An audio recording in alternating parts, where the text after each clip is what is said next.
नमस्कार दोस्तों। आज हम चर्चा करेंगे कक्षा 6, 7 और 8 में इकाई फर्स्ट। संख्याएं सामान्य रूप से 4 प्रकार की होती हैं, जिनमें फर्स्ट है नेचुरल नंबर्स, प्राकृत संख्याएं। बच्चे जब स्कूल जाना प्रारंभ करते हैं तो शुरू में वह गिनतियाँ सीखते हैं, जो कि 1 से स्टार्ट होती हैं और अनंत तक होती हैं, अर्थात 1 से शुरू होकर कभी भी समाप्त नहीं होती हैं। किसी भी संख्या में हम 1 जोड़ दें तो उससे आगे वाली संख्या प्राप्त होती है। तो कक्षा 6 में आकर उन संख्याओं को नाम दिया गया है नेचुरल नंबर्स, प्राकृत संख्याएं, जिन्हें नेचुरल नंबर के अनुसार सिंबल्स n से व्यक्त करते हैं, अर्थात प्राकृत संख्याओं का संकेत n होता है, जो 1 से लेकर अनंत तक होती हैं। 3, 4, 5, 6 डैश इनफाइनेट, अनंत। अर्थात प्राकृत संख्याएं 1 से स्टार्ट होकर अनंत तक होती हैं।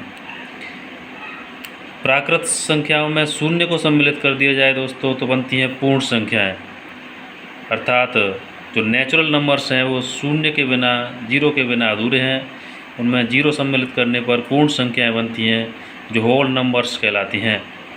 होल नंबर्स को हम W से व्यक्त करते हैं, अर्थात पूर्ण संख्याएं 0 से अनंत तक होती हैं।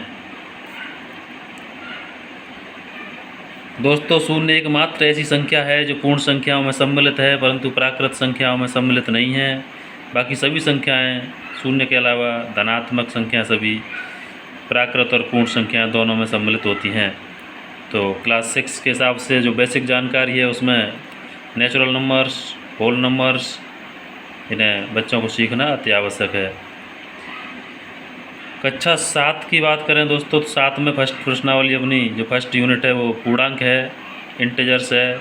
इसका सेकंड नाम जैवलिन होता है इंग्लिश में, अतः उसे जेड से व्यक्त करते हैं, जिसमें सभी ऋणात्मक एवं सभी धनात्मक संख्याएं सम्मिलित होती हैं, अर्थात सभी पूर्ण संख्याएं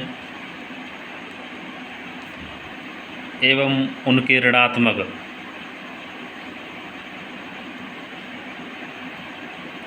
पूर्णांकों के अंतर्गत सम्मिलित किए जाते हैं।